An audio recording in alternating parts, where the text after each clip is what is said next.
Every morning, before the sun even touched the sky, a poor father woke up quietly in a small one-room house. The alarm clock would ring at 4:30 a.m. He would slowly sit up, careful not to wake the little girl sleeping beside him. That little girl was his daughter, his whole world. Her name was Anaya. He looked at her sleeping face every morning and whispered softly, "Study well. One day you will become a doctor."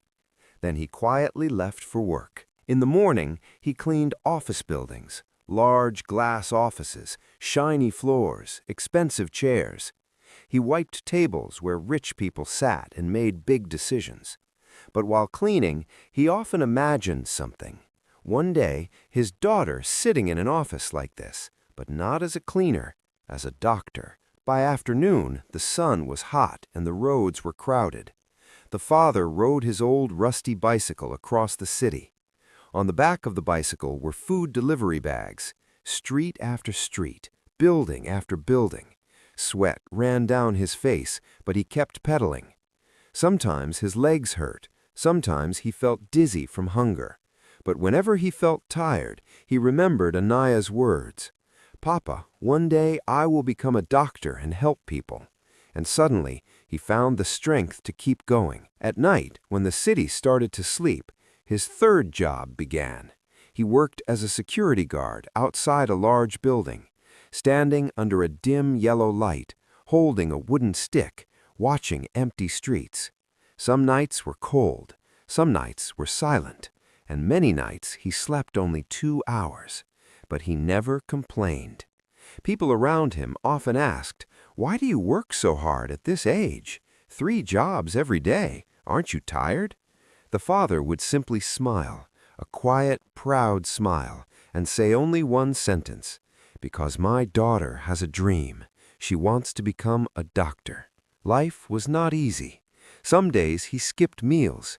Instead of buying food, he saved that money for her books, her school fees, her tuition classes. When his shoes broke, he stitched them again instead of buying new ones. When his bicycle chain snapped, he repaired it himself. Every small saving had one purpose: Anaya's future. Years passed slowly.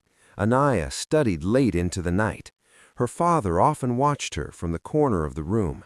She would fall asleep on her books sometimes, and he would quietly place a blanket over her, without saying a word.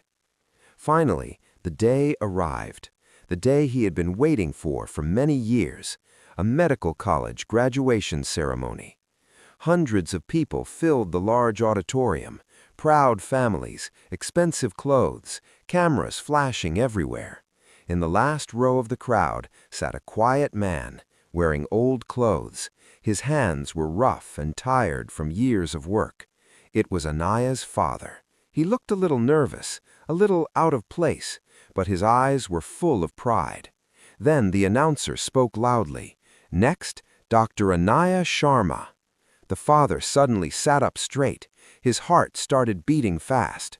On the stage, a young woman walked forward, wearing a white doctor's coat, confident, strong, and smiling.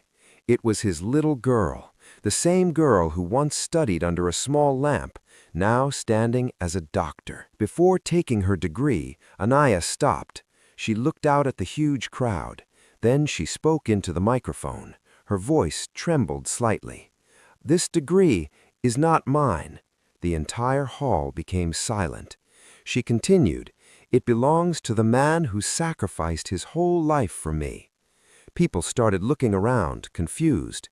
Anaya stepped down from the stage. She walked through the crowd, straight toward the last row, toward the man in old clothes, her father. She stood in front of him with tears in her eyes. Then she hugged him tightly and said softly, "Dad, you worked 3 jobs every day so I could become a doctor. Now it's my turn to take care of you."